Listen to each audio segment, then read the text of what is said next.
expressed here are not supported by and do not reflect those of the Evening Rush Network. Viewers' discretion is advised.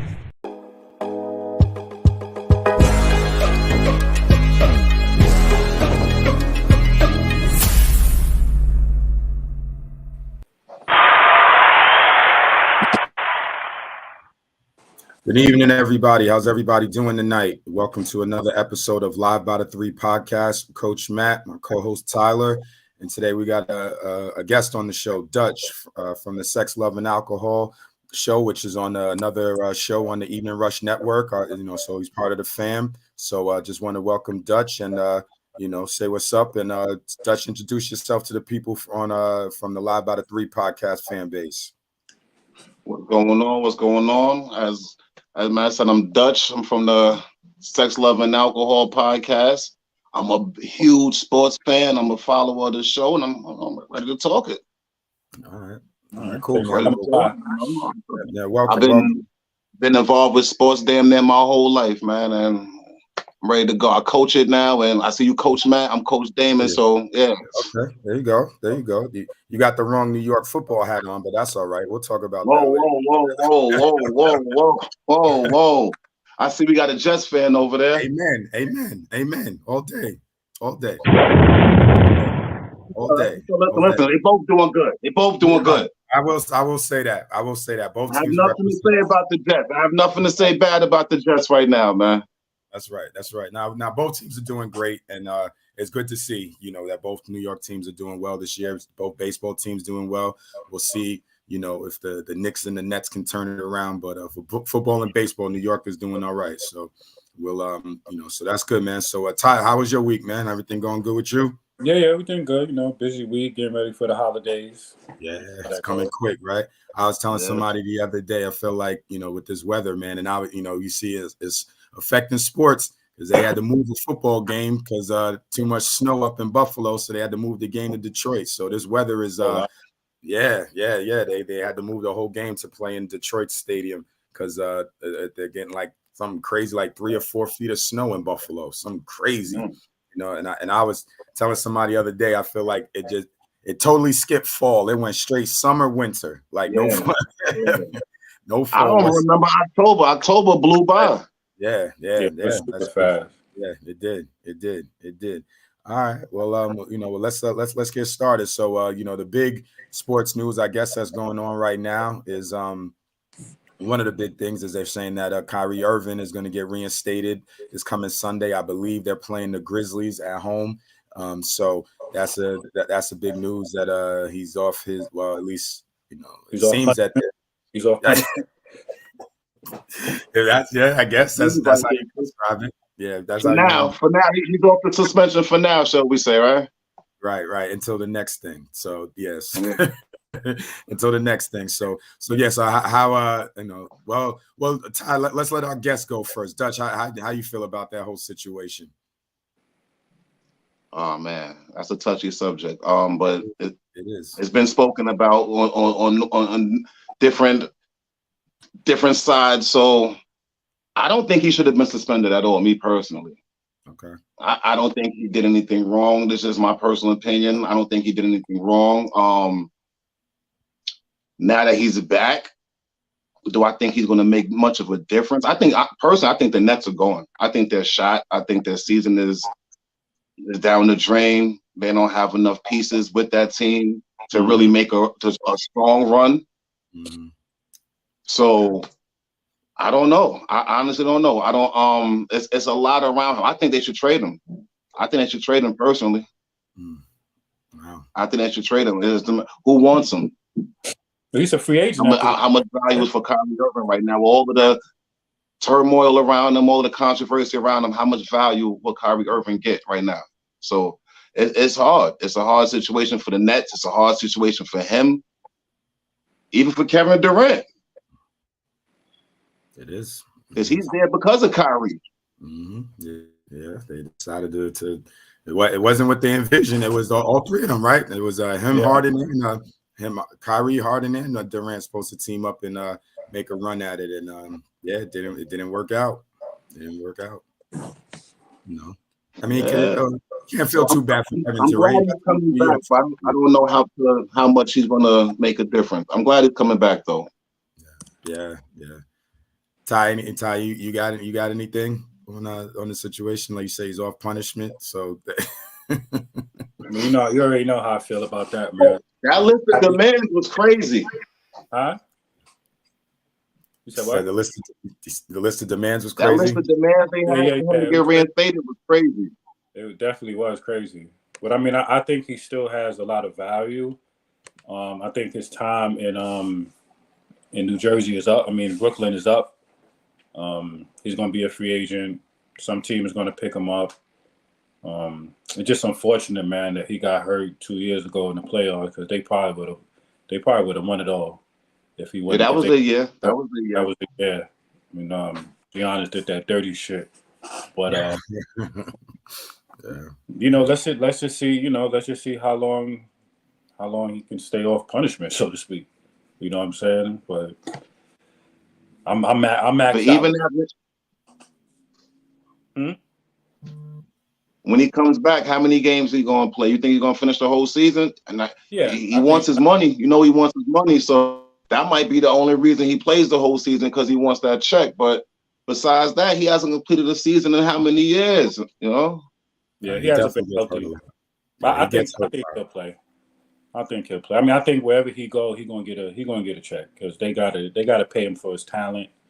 And ain't too many people in the league as talented as he is. So depending on the right team, everyone say they ain't gonna pay him, but when it's time to come and they need that guard, he give it the right team, he'll get it. He'll get it.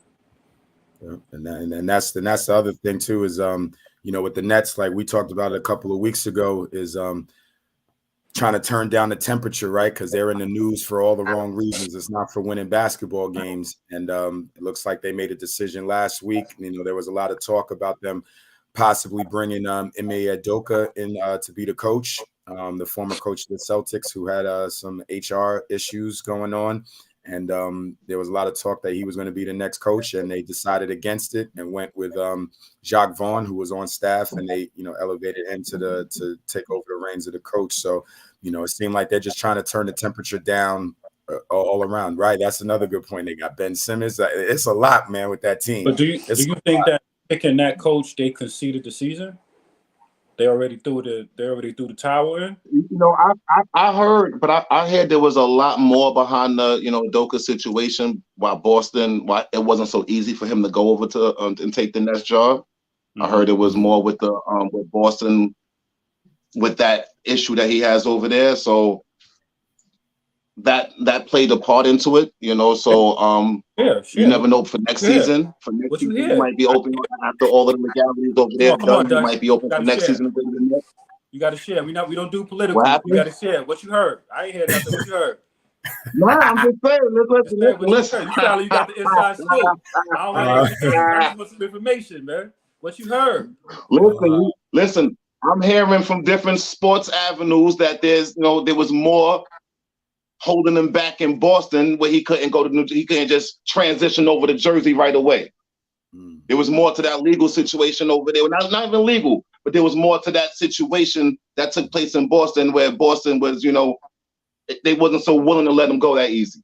They wasn't so willing to say, "Here, yep, you could go right over." There was more to it. They was more holding him back than anything. He was willing to go. They was more holding him back. That's interesting because they granted permission, and most times they don't do that. Right. There was more. Like I said, there's more to the story. There was more to it. You said where the Nets was like, "Well, hold on." The Nets was like, "Well, hold on. Let's talk to more people behind the scenes." And Boston told them more stuff behind. The Nets was like, "All right, we'll let y'all handle that when it's finished. Then we'll come back to the table."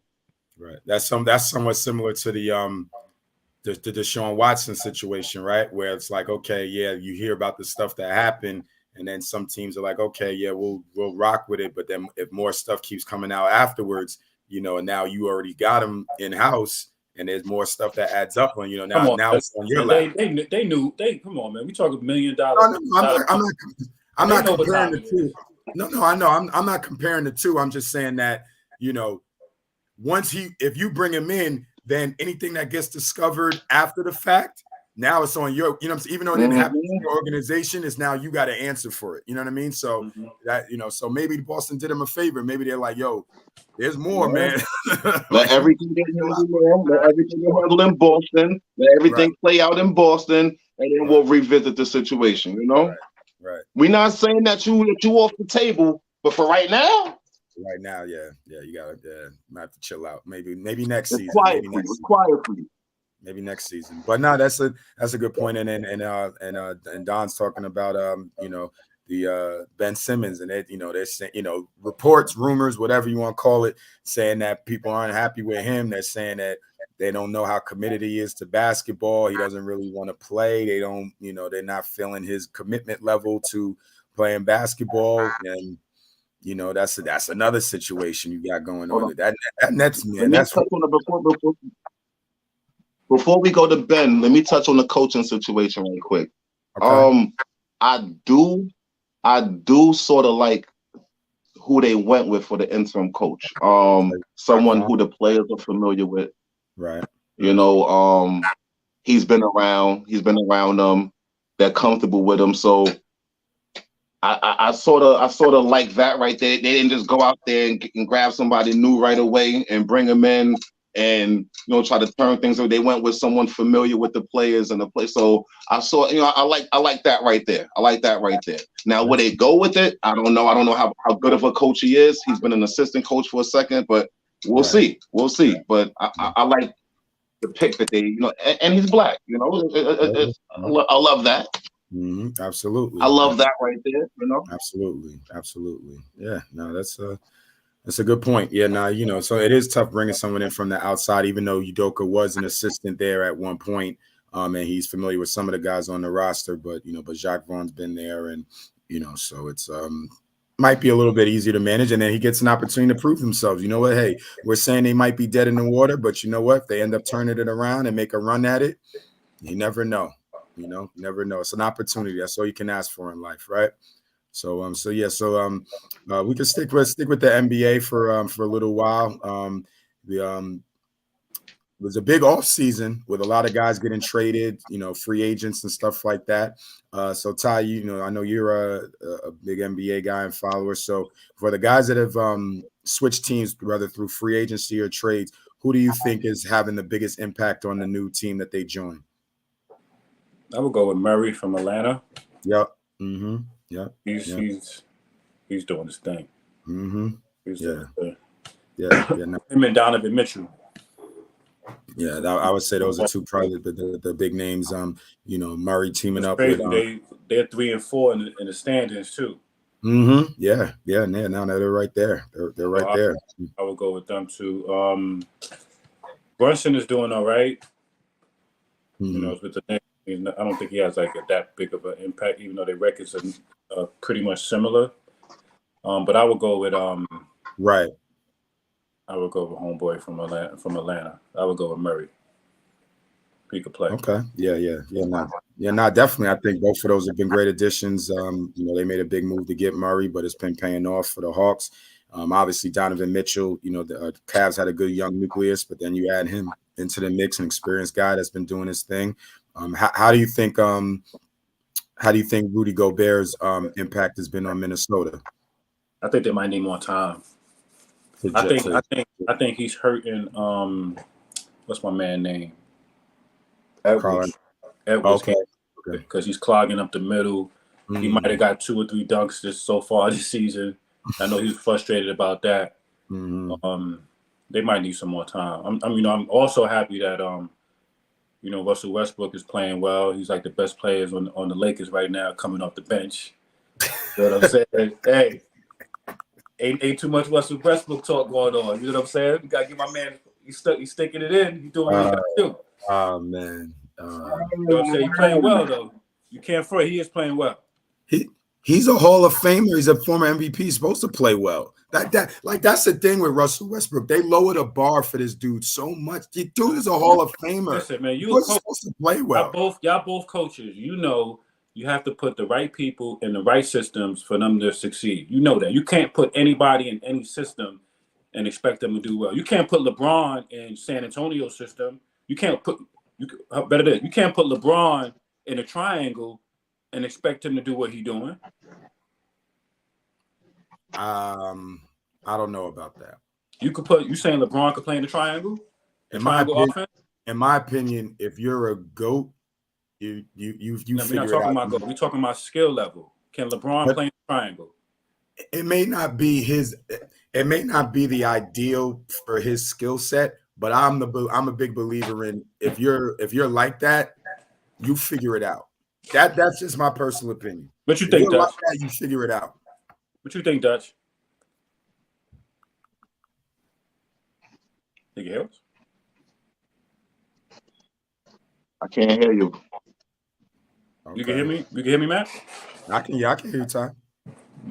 That you lost the signal? Yeah, I hear you now. Okay.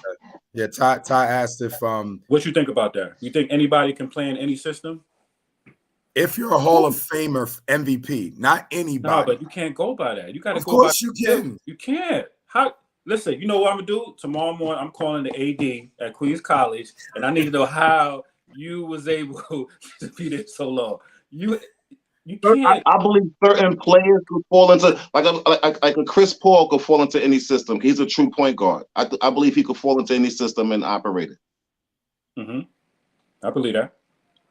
No, but what's the common denominator? His skill. You got to have a certain skill set to match different places. Why are you shaking your head? Because it's.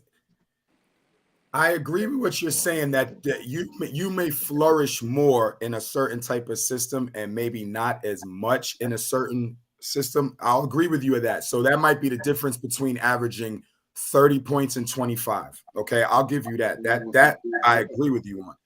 But if you're a Hall of Famer and you're an MVP, you should never look bad, regardless of what the system is. You should never look bad if you're that level of player. Yes, you could. There's levels to how good you play, but you should never look bad if you're a Hall of Famer or an MVP. Never. How can you look bad? You're supposed to be one of the best players in the world. So everything is about systems, man. If you're in the wrong system, you're gonna look horrible, regardless of who you are. You're gonna look horrible. You're gonna look horrible. I disagree with you on horrible. Relative, like you may not go, you know what I'm saying, be the best. Like it may not suit you perfectly to a T, and that might affect you. Like you said, if you put LeBron in the triangle offense, does he still average 30? No, but he would still figure out a way to get 25. That you know what I'm saying? That's what I'm saying. Like it might not be the ultimate for him. It's still figure it out. Not gonna be horrible. There's no. He's gonna be horrible in the triangle, but I don't think he'll be as effective. I mean that's fair. I mean I don't think he'll be as effective. Like a Carmelo could play in any system. KD could play in any system. Steph Curry could play in any system. Can James Harden play in a system where he has to play off the ball? I don't know. He needs the ball. That's true, right? And that's what I'm saying. That's why I agree with you. Yes, James Harden is the most effective if it's the offense is revolved around him with him having the ball a lot. Now, James Harden to me is also he's a Hall of Famer. Hall of Famer. He's being a Hall of Fame, not an MVP, but like yes, like so I'll agree with you on that. But you just like to the point where you're getting benched and you can't even have dude in the game. Come on, man, like that's extreme. Like you know what I'm saying? That's extreme. And honestly, Todd, we've never seen it. Think about it in NBA history. When have you ever seen an MVP who's not like, and I'm not talking about a dude like that's like way, way, way past his prime. I'm talking about a dude who's still relative. He's not at the peak of his prime, but he's still somewhat in that window. When have you ever seen a former MVP and a guy like, that's been playing that bad and been relegated to the bench in NBA since you've been watching NBA basketball? When has it ever happened? No, I don't know. My bad, fellas. Had technical difficulties. I'm back. We good. Yeah. Okay. All right. Yeah, I don't know, man. I don't know. Well, let's NBA standings are looking starting to shake out. It's starting to be teams are bunched up, starting to be little bit of separation, but you got a lot of movement at the top of the at the top of the conferences. The Celtics have jumped up and now they're in first place. They're a half a game ahead of the Bucks. Atlanta's rising. I think they won 2 last week against the Bucks, right? So they're rising up. Cavs are in there. The Raptors surprising some people. They're doing great. Yeah. Any surprises? Any surprises in your opinion? Any teams that you think are doing better than expected or doing worse than expected? I would say the Sixers, right? Sixers 7-7. I would say maybe the Cavs. How about Golden State? Yeah, they 0-8 at home. Yeah, they're struggling. Golden State. To me, right now, that's the biggest surprise of the season. Yeah, they started off strong, but they've been struggling. They started off strong. Yeah. Now they might be, and also the Clippers. Also, people expecting the Clippers to be strong. They're only 8-7. Yeah. So and the West is pretty. The West is it's still early. It's definitely still early. And the NBA season is very early. We haven't reached the quarter. We haven't reached the 25% mark yet. So it's still early. It's still early for sure. Yeah. No, it's So you're now okay. So let's run this by you, Dutch. So you're a Knicks fan, correct? Yeah. Okay. So with the regret, some of the enthusiasm, man. Say it with your chest. So how I'm a Knicks fan. Let's go. So how do you feel? So the Knicks are doing okay. They're 8-7, right? They're all right. They're doing okay. Like this. I think if the Knicks continue on the path that they're on, they'll make the playoffs in the East. Okay. Now, so you say that. So a lot of people think that there's some changes need to be made. Some people aren't happy with Randall. Some people, they're saying, RJ Barrett, they don't know. You know what I mean? So how do you feel about the roster where they are? And do you think they need to make any moves as far as getting rid of some of the guys, well, not some of the guys, but move some pieces around, or you think they can just gel together? Ask them the right question. Who y'all need to get rid of? Man. The Knicks they've needed to get rid of people for years. Don't get it twisted. The Knicks have needed to get rid of people for years. It's a matter of who's going to come here, who's going to deal with Dolan, who's going to They could get rid of Randall, Okay. They could get rid, but who? Like I was saying about Kyrie, the trade value. Who you gonna get? Who you gonna get? Who you gonna get? For Randall, yeah, you might have to ride it out with him. I'm feeling Barrett. Barrett could go too. Barrett could go. And now if that's a package deal, you get rid of them two, and you bring in. Let's say you bring in one for the two and a couple picks. Well, I'll take that. You're just gonna be rebuilding there all over again. What are we doing? Listen, all right. Presently constructed. Y'all not bad though. Y'all only 4 games behind. But they're a playoff 1-round team. They're a playoff 1-round team out in the first. They're out in the first team. You think the Knicks are cursed? I think Dolan's cursed. No, I'm not even gonna say Dolan's cursed because he does good with the Rangers. I think Dolan just doesn't give a fuck about the Knicks. So yeah, he's cursing. Yeah, something, man. Something. Well, here's the thing, though. So if you're saying that you'd be willing to get rid of Barrett and or Randall or both of them. So you don't think that there's anybody on the Knicks roster now because those are their two guys. So you don't think that they're what's the name is doing good? Brunson's doing good. Right, but I would keep him. I would keep him. But I'm saying if Barrett and Randall are supposed to be the guys, so you don't feel that you can build a team around them is how you feel. No. I think both of them are complementary pieces. I think they're both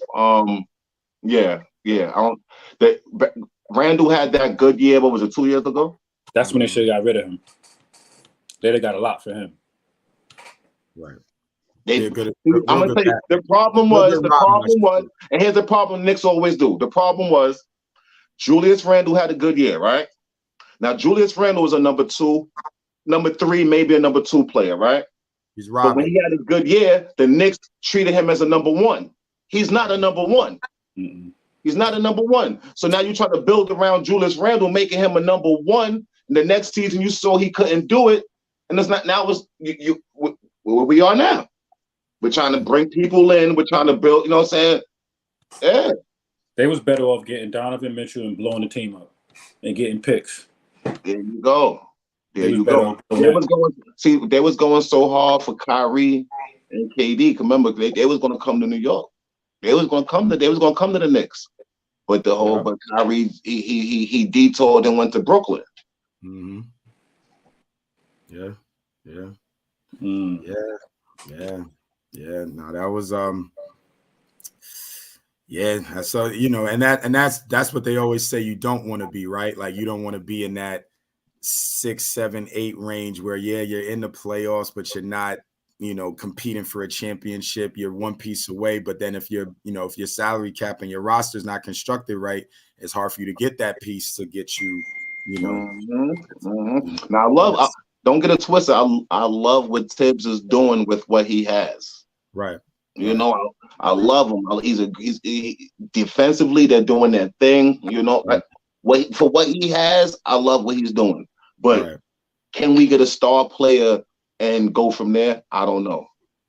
I don't know. Yeah. No, it's tough, man. It's tough. Yeah. And then it's like with the roster the way it is, like who is that one guy, right? Like what position, they wanted Donovan Mitchell, like you said, that doesn't work out. They go with Jalen Brunson, who's a good player, you know what I mean? But he's not a Donovan Mitchell. He's not a true number. They don't have no true number 1 on their team. Right. They don't have a number 1 player. Like, okay, this is they try to make it Brunson. They're trying to make Randall, but neither one of them are true number. So, like I said, they could get to the playoffs, but they're out in the first round. Right. They're definitely out. Or even if they get to what they got the play-ins now, so they'll get to the play-in. They'll get to there. They got good numbers though. Brunson averaging 20, Randall averaging 21, R.J. Barrett averaging 16. No, he's averaging 18. That's not bad. Yo, listen. I'm like I said, I love what they're doing for what they have. They're a gritty team. They get to it. Defensively, they know how to ball. But you feel like they're overachieving against the elites. How would they measure up? Against the top teams, how they going to measure up? They'll do good against the mid-tier teams. They'll do good against the bottom teams. But against the top teams, how would the Knicks measure? And yeah, that's what it comes down to. Star power. Same old story, though. So every year it's the same stuff. So, just different players. Yeah. But they can hang their hat on. They're doing better than the Nets. So. They're doing better than the Nets. They're doing better than the Nets. They're doing better than the Nets.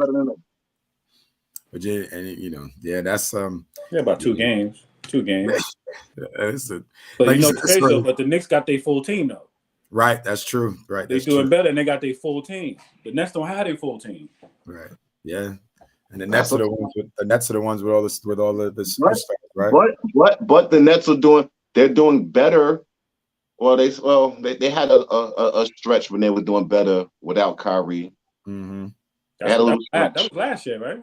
No, that was this year. They went when he first got suspended. They went like what 2-1 without him, 2-1, but then they started just losing again. Yeah. No, it's a struggle piece, but like you said, it's early, so you never know. Let me ask you a question. How long you been a Knicks fan, Dutch? Early 90s. Okay. So Rod Strickland or Mark Jackson?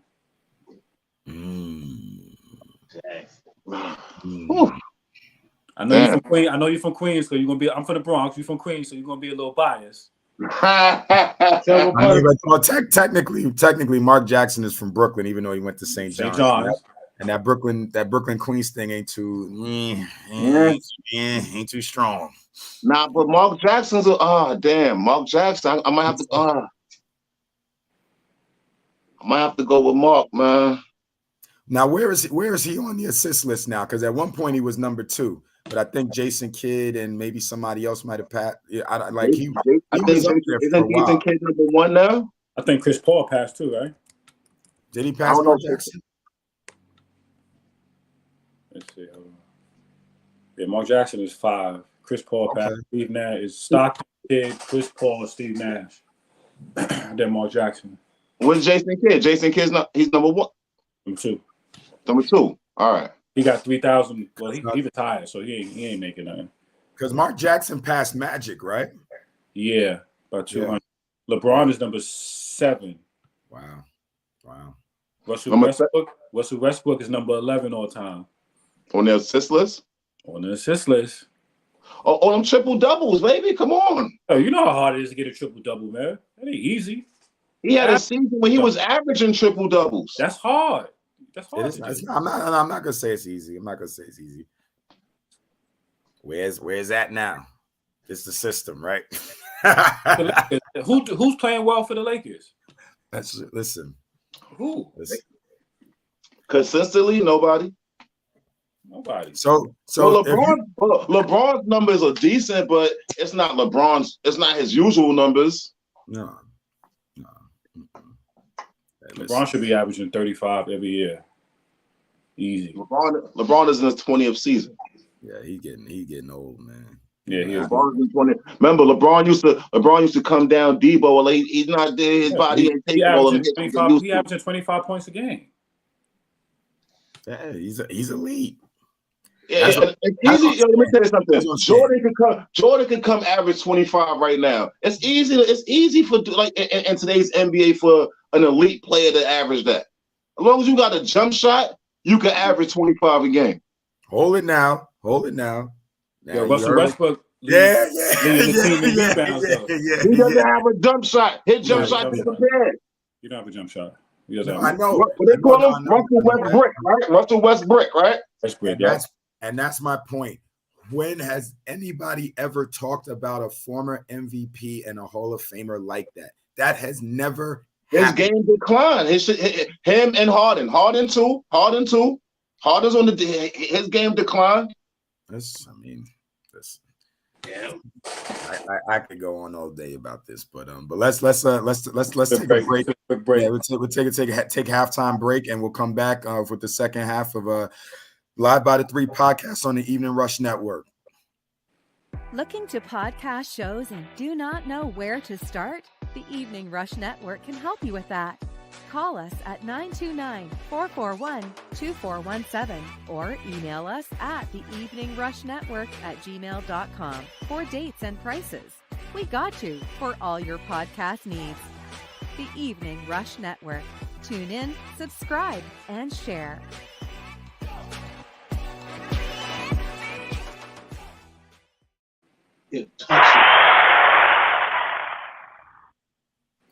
Welcome back, everybody, to Live by the 3 podcast on the Evening Rush Network. Man, Tyler and Dutch. So, Dutch, I know you're a big football guy. So, let's touch on the NFL. So, like I said before, you got the wrong color hat on and the wrong logo, but it's all good. We're gonna let that rock for now because you're a guest. But yeah, I mean, we could talk about start off with the Giants that, they got one over the Texans this week as expected, and they're rolling. But, actually me and Tyler were talking a couple of weeks ago about the strength of we were talking about, which were the strongest divisions in the NFL. And, the NFC East and the AFC East, man, they're rolling. Both balling right now. Both divisions are balling right now. Yeah, for sure. It's tough. It's real tough. So I would break that down like this. Let's go. Who's at the top of the NFC East? You got the Eagles, right? Yep. Mm-hmm. Eagles are number 1. Who's at the top of the AFC East? You got the Dolphins right now, right? The Jets. AFC East, yeah. The AFC East, it's the Dolphins. The Jets are a half game behind the Dolphins. So let's go Eagles against Dolphins. Let's match those 2 teams up. Who you got? Eagles. Who you got, Tyler? Yeah, I'll go with Eagles. I'm gonna go with Eagles as well. I think that'd be a hell of a game. No, it'd be a good game. I think that'd be a hell of a game right there. For sure. I think that'd be a blowout. A blowout? Yeah. I think that'll be a blowout. Whoa. I don't think Miami ready. I don't think Tua's ready for that type of pressure. He ain't ready for that type of smoke. Well, are the Eagles ready for that type of quickness on that Miami offense? You put Darius Slay on Tyreek Hill, it might be all right. I could live with that. Then what about Waddle? Who? Waddle? You ain't moving. Waddle's good. Waddle's good. Waddle's good. But he ain't nobody I'm gonna lose sleep over. All right, I hear you. Let's go to two. Giants and Jets. Woo, that's crazy. That's crazy. Giants and Jets. If I'm being honest, I'm gonna call that clean. That's a pick 'em. Of course, I'm gonna ride with my boys. You're gonna go with your boys, but I think they're pretty even. I think the Jets' offense might be a little bit better than the Eagles. Than the Giants. Giants' defense is tough, but the Jets' defense is tough. I think the Giants have a better. I think they're better up front defensively than the Jets. I think the Jets' secondary is better than the Giants. I don't know, man. Quinnen Williams is playing at a hell of a level right now, man. But so is Sauce. You got Sauce over there play. He doing his thing. Sauce is a monster. He's doing his thing for the Jets. I'm like, yo, listen. I show love, brother. I show love. Like the Jets DBs are balling right now. They're in sync right now with each other. The Jets DBs and the Jets run game is crazy. It was, and it was so even the better. Giants run game. Saquon is killing it. Saquon to me is an MVP running. No, listen, the Giants are playing well. There's no knocking that. That would be a good one. And then now with third place, now you got the Bills, right? And that would be the Bills against Bills Cowboys. Yeah, that's a poop. The Bills took a tough L the other day, but yeah, they did. That's another blowout. Yeah, that's another blowout. That's a blowout. Yeah, Cowboys. Man, that's another blowout. They ain't ready for that pressure. I don't think Dak is smart enough to to take them where they need to go. As a quarterback, I don't think he's smart enough. He's talented, but I don't know if he's smart enough to take them to where they need to go. That's just my opinion. A blowout though? When pressure, huh? A blowout though? Yo, Buffalo is ill. I mean, they have a complete team. Buffalo is ill. They dropped 2 straight. We ain't talking about a regular team. They ill. They are. Buffalo is ill. Josh Allen. They definitely got the pieces. They got the pieces. But so does Dallas. Like honestly. Don't got this though. They sort of mirror each other. You know what kills Dallas? Penalties. You're gonna get 15 to 20 penalties a game. And that's it. It's over. What kills them is the penalties. Accident waiting to happen, right? I don't know why they keep getting so many penalties, but that's what kills them. And then people want to clown them, but the Commanders, they're holding it down. So now you got the New England Patriots. You say you take Washington over New England? I'll take Washington over New England right now. Right now, I'll take Washington over New England. Yo, this is a trial run for you, Dutch. Just to let you know, I'm a New England fan. This is a trial run for you. You might want to retract that statement, yo. Man. I love it. All right, so we can let's touch on some of the scores. Hold on, but let me ask you this: did y'all see that Minnesota Buffalo game? Yeah, I didn't see it live, but I saw the recap. Yo, that probably was the game of the year. That was wild. Was that the catch of the year? The Justin Jefferson. Yo, Justin Jefferson is ill. Monster. Yeah. Yo, he's my favorite. Brady's my favorite player. Now it's Justin Jefferson. Yo, Justin Jefferson, best receiver in the NFL right now. Hands down. Hands down. You agree, Matt? He's playing really good, and I got to give it up. Tyler's been not claiming, but he's been saying Vikings have been he's getting it done all year, and they have been. Vikings are playing well. Let me tell you something. To get those catches the way they need to get them catches. Knowing if you're gonna get it. That catch he caught on Sunday. Yo, Collins, that was an incomplete pass he threw. Yeah, that was. That was an incomplete pass. He threw that shit in the stands. Like, I don't know how Son came down with that shit, but he went up and caught that. He caught that pass. It wasn't thrown to him. It wasn't thrown there. He caught that shit. Like, that was crazy. You know what's crazy is that when they scored and then they came back, I didn't know why Minnesota didn't challenge that catch, because that wasn't a catch. When homeboy, was it Gabe Brown caught it and it hit the ground. Then they try to quarterback sneak and then go through. And then I'm watching, I was like, nah, this nigga, they just fumbled this shit, yo. Yo, I screamed. I was like, what? Oh, I was so happy, yo. That was an ill game, bro. Nah, it was. Buffalo's ill, man. Their offense is high power. It is. You know what I'm saying? Like, I know the Joker probably was crying, drinking, whatever he do. I wasn't happy about that. But their offense is high power. They lost 2 in a row. They shouldn't be happy. But the Vikings are tough. Vikings are tough. Would you put Buffalo over Kansas City right now? No. All right. I'll just ask. Well, come on, man. You can't be coming on my show trying to test me out, man. You throwing little feelers, man. Come on, man. We do this over here. Football is my first love, man. I ain't putting too many people over Kansas City. Yeah, so let's run through the scores real quick. So you had the Panthers over the Falcons. Tie squad, the Buccaneers got one over the Seahawks. That's a good win, because. But let me say this though. Seahawks is a good team. Though. Just my man got divorced, he been 2-0. I'm just gonna throw that out there. Since my man got divorced, they 2-0. They still in first place in the division, but he got divorced. He's 2-0. I just want to throw that out there. Carry on. Okay, I got you. All right. So Lions snuck one over the Bears. All right, but what's his name's been playing well. Justin Fields been playing well, but he's been balling. Stepping it up. Dolphins got a big win over the Browns, 39-17. Titans over the Broncos, a low-scoring game, but they got it done. All right, we talked about the Vikings and the Bills game. Giants got one over the Texans, wasn't too challenging. Chiefs still rolling over the Jaguars. Steelers got one over the Saints. Colts. Now we're going to talk about this a little bit, but now I'm going through the scores. Jeff Saturday. He was one of the best linemen during the Colts when they had their run, and he was doing TV commentating. I believe for ESPN, if I'm not mistaken. Yeah, he's been on ESPN. Yeah, he was on ESPN, and then the Colts decided to make a coaching change in the middle of the season, and then not even the middle, right about around the middle of the season, and then. They, you got some coordinators that are in-house, and they decide not to go with any of those guys. And then they bring Jeff Saturday, who wasn't really coaching. He was doing the ESPN thing. Never had a coaching job before, never coached before, but he was the owner's friend. He's the owner's friend. Right, let's call it what it is. He was the owner's friend.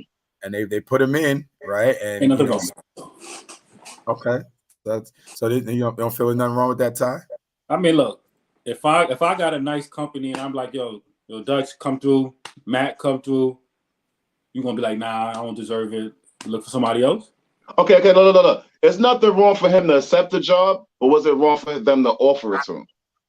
Not necessarily. I mean, he's been in the organization. He's a coach guy.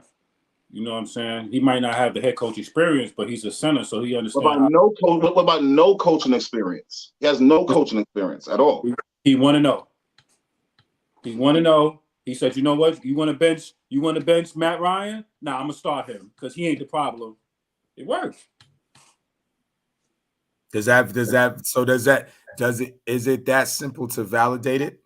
Was that when Jeff Saturday's coaching, or was that the play? Was that when Jeff Saturday's coaching, or was that the players just going out there playing their game and winning the game? I liked it for the fact that he said, you know what, Matt Ryan, I'm gonna start you. I liked how he worked that dynamic. You know what I'm saying? It's always hard to get in the logistics of a new coach, what makes them win and stuff like that is always hard. But I like the fact that he did it. That showed me that he paying attention and he got his back. You know what I'm saying? I don't know what type of relationship they have, but we talking about the coach, and we probably ain't gonna be talking about the coach in another 30 minutes. You know what I'm saying? But well, it works out like that. here's the thing that some people had a problem with, right? And it goes both ways. So if you talk about it from the, would that have happened to a minority? Would a minority, would any of the NFL commentators right now, so let's say Robert Griffin III, quarterback, right? So he knows the game. Would anybody if they had he's a clown? No. RG3 is a clown. I'm just using that as an example. Taking him serious? I take the personality. A Hall of Fame player to RG3. That's what we're doing? Okay. No, I'm just using him as an example. He was the first person that popped in my mind. But I'm just using it as an example. Number one, would that happen with a minority? Right? That was a question that got brought up.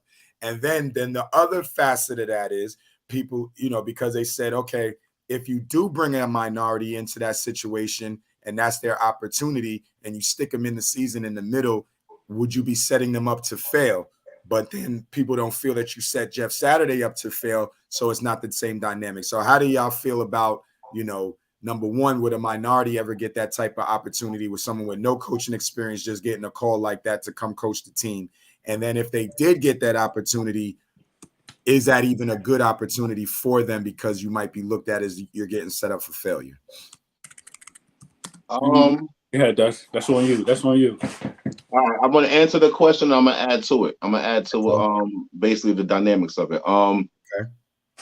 Do I think a minority would get that call? No. Me personally, no.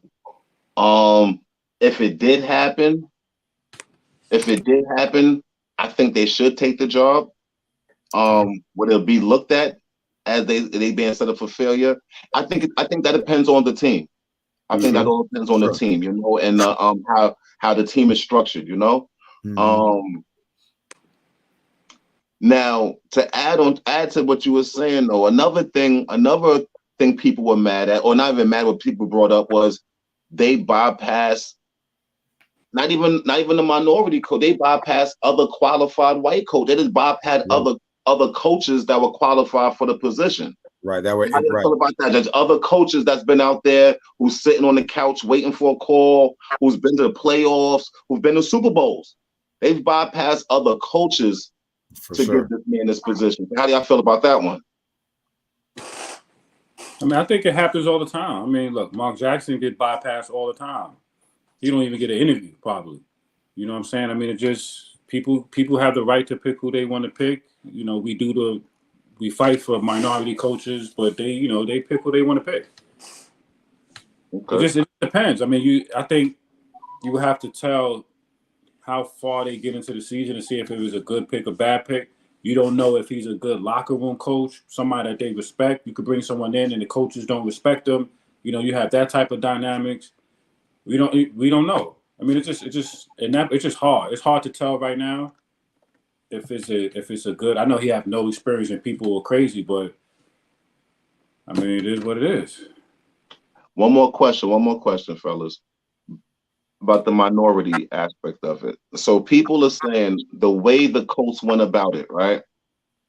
Being that when they hired him, that they had the opportunity to bypass the Rooney Rule. Mm-hmm. Right. So they saying that's why they did it like that, so they can bypass the Rooney Rule. I don't know. I'm not in the locker room. I'm not the owner. I don't know. But how do y'all feel about that? The way they went about it, they was able to bypass the Rooney Rule and not even interview a black coach. Right. Or minority coach at all, So how do you feel about that one right there? I mean, I think for that situation, it's all going to play out whether if they're going to bring him back next year, right? So now if he's the friend of the owner, it really doesn't matter. They could lose the rest of the games for the rest of the season, and the owner could still say, well, he's going to be the coach next year. Or they could have success and they say, hey, look, we gave him an opportunity. He did a great job with it, so we're going to keep him on. So really, it'll end up, I think, playing out based on what happens and end up doing. And if they end up keeping him on, then yes, technically, did they bypass the Rooney Rule? Yes. What were their motivations for doing that? We'll never know. What I'm looking at, the Rooney Rule doesn't apply to interim coaches. Right, doesn't apply to interim, right. Yeah. So they're trying to change it. Right. But I don't know how that goes if like if he's the interim coach now, do they have to go through an interview process for the, you know what I mean? They probably will have to take that. Okay. Yeah, take that tag off. Right. That's why. That I'm not 100% sure of how that. But I don't know if they could but can they transition the interim straight into a? That's the question you're asking. Right. Like, could they say the last game could they say in the last game of this season, say if they do well, let's just say the Colts do well, they win some games. Can they say in the last game of this season, say, hey, we're going to make him the permanent head coach going into next season? Are they allowed to do that? I don't know the answer to that. I don't know either. I don't know the legality. I don't know. It says after the season, when the coach look to hire a full-time coach, it will have to comply with the rule, even if it ultimately goes back to Saturday. So yeah, they will have to go. Okay. You have to open it up. Okay.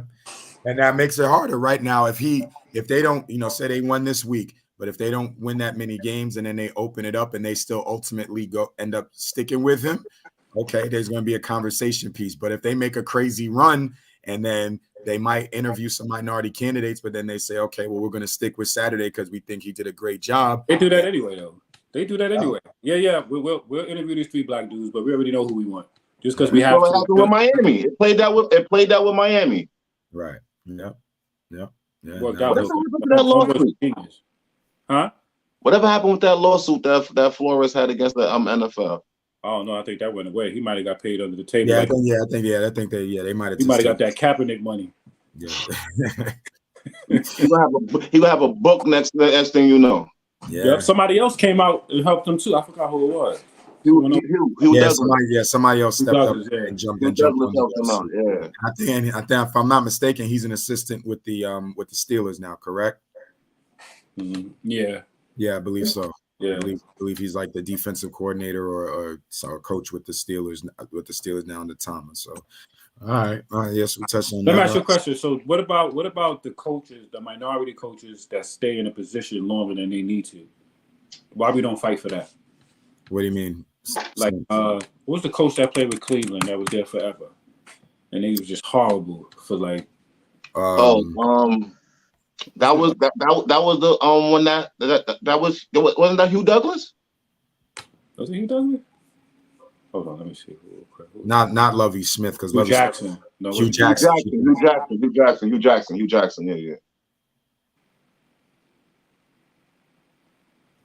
Yeah. And you had a homie in Cincinnati that was there forever. Lovie, right?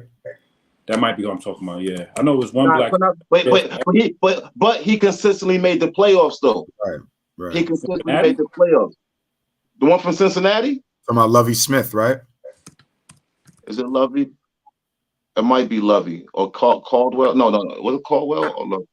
No, Caldwell, I think was with. Yeah, no, I think it was Lovie Smith that was with the Bengals.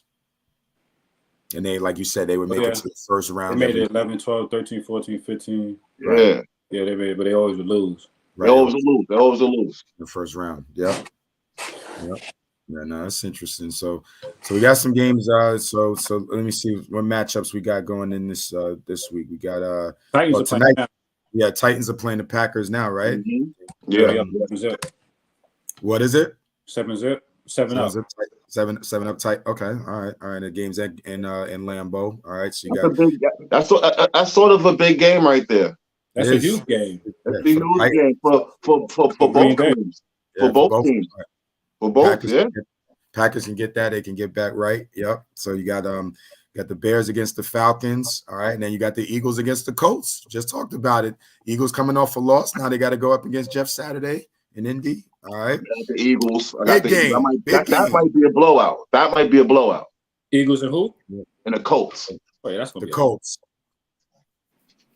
But you got a big game though. Jets Patriots. Big game. That's not a big game. That's not a big game. Oh, yes, it is. Oh, they always play each other good, though. It's a big game for the Jets. It's a big game for the Jets. Huge game for the Jets. Huge game for the Jets. The big game is Dallas and Minnesota. That's the big game. That's going to be that's the game of the week. That's a rumble.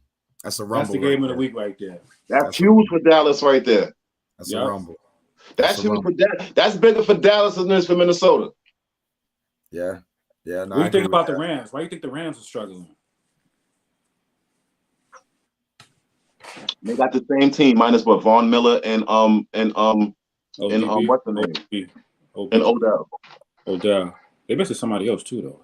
I'm gonna feel like they missing somebody else. Who they missing? I'm trying to think. I think they missing somebody else. Well, I don't know if Aaron Donald. He probably gonna retire again. I don't know if he's feeling that. Yo, they trash right now, bro. I've never seen a Super Bowl team have this much of a decline. Like they horrible. But it happens. They like Golden State right now. Yeah. They worse because the season's almost over. At least Golden State got time to turn around. Right. Yeah. They finished. They out the playoffs. They finished. And Mathematically, they are out of the playoffs. Buccaneers in first place. That's what I'm saying. The Bucs are as bad as they playing. They in first place.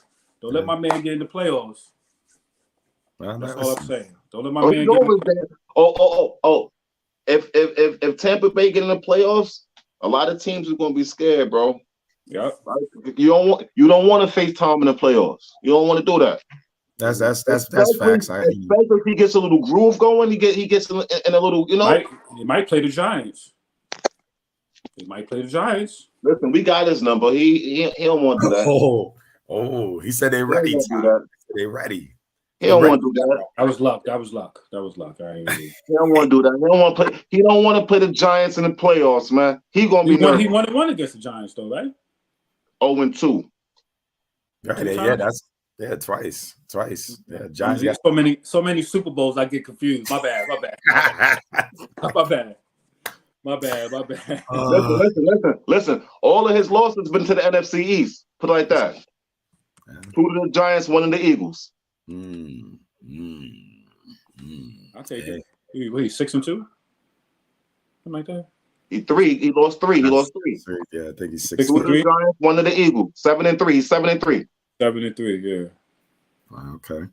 All right. So you don't want to go against that NFC East, man. We dangerous over here, man. Well, we beat the Eagles one year. Yeah, with T.O. and McNabb. Yep. T.O. is ill. Oof, I heard McNabb was a dirty dude, but I was living in Philly during that. I was living in Philly during that time. T.O. definitely top 5. He's top 5 receivers. Top 5, definitely. T.O.'s a monster. Where would you put Megatron? Yo, Megatron would have been. He retired too early, bro. Yeah. He retired too early. He would have been one of the best. Yeah, but he was getting a beating, man. I don't know what it is about Detroit. They got He should have left. Homeboy did the same thing. Barry did the same. They should have left. Then Ryan Barry did the same thing too. Retired early. Yeah, what did Barry do? Like 10? He retired early too. Yeah. Why stay, bro? Why stay? But where would you put him though? Where would you put Megatron? Oh man, he's in top 10. At what number? I don't know, but he's in the top 10. Yeah, he's in the top 10. So who's ahead of him? You got T.O. Who you got? My top 5. I got Randy Moss. I got Jerry Rice. Mm-hmm. I got T.O. Mm-hmm. Whew. This is when it gets tricky. My last 2 for my top 5. Because of longevity, I'm gonna put Julio over him. I'm gonna put Julio Jones. Julio. Yeah, I'm putting Julio up there, bro. What? Yo, Don, man, we can't have Dutch back on the show, man. We can't do it, man. Who you gonna put over Julio? Julio's numbers are. Huh? If you're saying as a player, Megatron might have been more dominant, but Julio Jones. What about? Look. You want to see what Megatron would have been? Look at what's the name from the Seahawks? Look at That's there now. Yeah. About Metcalf. Yeah, Metcalf. That's Megatron right now. No, don't disrespectful. That's disrespectful. Megatron was dominant. That's disrespectful. He was dominant. You're a football guy. That's disrespectful, bro. I'm talking about as far as he don't have.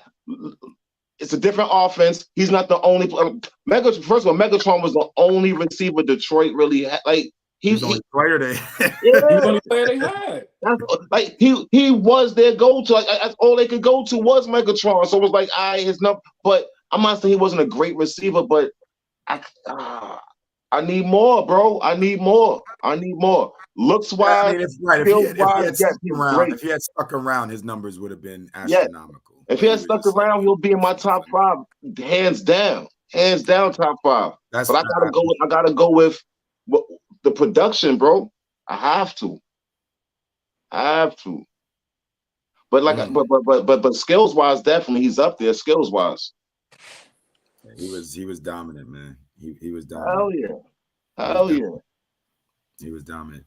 So Dutch, I'm one topic that also came up over this last week, and definitely, I know you played and you coach football now, and a lot of players and the Players Association have been getting on the owners and the Players Association about AstroTurf and its effects on their bodies and injuries and longevity and things like that. So obviously, well, not obviously because I'm not a football guy, but what is your take on the effects of AstroTurf and obviously it's different from grass, but what's your opinion on that whole situation with the AstroTurf? Okay, I'm gonna be honest with you. I've coached basically every level of football well, not every level. I haven't done the kids. I've done high school for 8 years. I've done junior semi-pro for about 4 years or so, and I do semi-pro right now. That's grown men 18 and up. So the majority of the fields that they play on are turf. A lot of high school fields get done over their turf. There's a handful of grass fields still out there. A handful. So what I hear from the players, the players, they actually rather the turf. A lot of players, they like the grip, but it depends on. But the grass field can be slippery. Grass field. It's a lot of players. If it's a well-groomed grass field, they'll be hyped. But for the most part, they like the turf. They like the turf. Most players like the turf. From what I hear. Does it make you faster? Well, I'm gonna make you go sharper, like the cuts are sharper. Yeah, the cuts are sharp. But then you have different. See, you have the cheap turf. You have great, like NFL turf. To me, I've been on NFL fields. They have great turf. They have turf. It feels like grass. It damn near feels like grass. So there's a lot of you don't know the difference. Like you can see it, like they're just a turf. You touch it and stuff, but looking like, damn, this shit feels crazy running on it. It feels like grass. So NFL has top quality. So I don't know what they're really complete. They have top quality stuff. They have heated fields. So maybe some fields, maybe they have cheaper, but for the most part, from what I see out there, I don't get too many players complaining about turf. Now they complain about the old turf, like the older the turf gets, it gets hard, and when they fall on it, it's much harder than grass. I've heard that. But this newer turf they have out there, I don't hear too many complaints about it. Me personally. So now, in your opinion, then what do you think is driving this conversation and the I don't want to call it complaining because they feel strongly about it, but what do you think is driving the conversation or the movement, well, let's call it, of them saying, hey, let's get rid of the turf, let's go back to it. Right. I mean, they're saying there are guys that are saying the reason why either this guy got hurt or I got hurt is because of turf. Like they're just putting it out there and just going with that, But what kind of all right. Hurt how? What type of injuries are we talking here? That I mean that because I can say this, all right. Players now, you got defenders now, offensive linemen, they're bigger, they're faster, they're stronger. So a lot of these hits are coming at a more of a high impact. So a lot of so you have I personally believe that they're just making the game softer. Dudes are going down and saying, oh, they're getting thrown down to the ground too hard, and the ground might be too hard. So these are causing more concussions, or these are causing this or causing that. That's what I think they're saying, Right. So what they're saying is that you get more lower extremity injuries on turf than you do on the grass. So they're trying to call for a ban of turf immediately on NFL stadiums. Right. And all right, let me ask you a question. How there's no NFL stadiums that have grass, right? It's half. It's half. They say half the league has grass, half the league doesn't. Half has grass, half doesn't. Mm-hmm. And I was actually surprised that because I just assumed that all the indoor stadiums had turf because it's indoor, but they said a couple of them. I think is Vegas and maybe one other stadium, maybe Arizona. I think, if I'm not mistaken, they have domes, but it's still grass. So it's artificial grass. It's not. I know what type of grass they have, and you know how expensive that is. It is. What's a slick film turf? That's the problem. That's the turf that they having a problem with. The slick film turf. See, it's a specific type of turf. Yeah. Right. And that's when they're saying, you know, with ACLs and stuff like that, the non-contact stuff, guy goes to plant, and because it doesn't have any give, you know, then that's when they, you know. I give you that. I give you that with the planting. The planting is definitely different but I don't know. You know, they make cleats for everything now. They have turf cleats. They have cleats for this, cleats for that. They have different. So I don't know. I don't know. Yeah, I don't know. They're saying, like Ty said, they said, "Yo, we want an immediate." Like, I don't know how you're gonna do an immediate ban. Like, what we could do with this thing? Like, how you gonna do an immediate ban? You know what I mean? It's cheaper. Turf is cheaper to maintain for sure. Everything. Turf is much cheaper, bro. You can lay it down, and that's that. All you gotta do is like if it's a cold field, have the heaters under it, heated turf. That's it. You don't You don't have to pay for the grass. You don't have to pay for the groundskeepers, right? You know what I'm saying? Like, so expensive, bro. It's so expensive. Because you need a whole crew of people just to maintain the grass. You know what I mean? And so that's salaries, that's, you know, all of that right there. Health, you know, insurance, all of that. Yeah. And then how you have the grass cut determines your speed. Right. The lower the grass, the faster you are. Right. Mm-hmm. You know what I'm saying? So say you got a fast receiver coming in. You could have the grass cut a little bit higher to slow him down. Wow. Mm-hmm. Wow. I see. I didn't even. Wow. That's deep. So it's 16 to 16 is split. Right. Yeah. Interesting. Yeah. No, there's different types of grasses, different types of turfs. Yep. Mm-hmm. Some science to this. Yeah. Oh no, for sure. And that again, right. And then when you got to get with the grass, you know, the maintenance and, you know, yeah, it's a lot, you know. But then the flip side of it is, if these guys keep getting hurt, does that hurt the owner's pockets a little bit more than it does to pay for the ground? You know what I mean? It's like, where's that? You know, if you're losing your star players to injuries because you got turf, and then, or even say you have grass, say you're an owner and you have grass, and then your player goes out and gets hurt playing on a turf field, and now you don't make the playoffs, so you don't get your revenue and all that stuff like that. So I can see some of the owners getting involved too. Like, yo, I'm paying.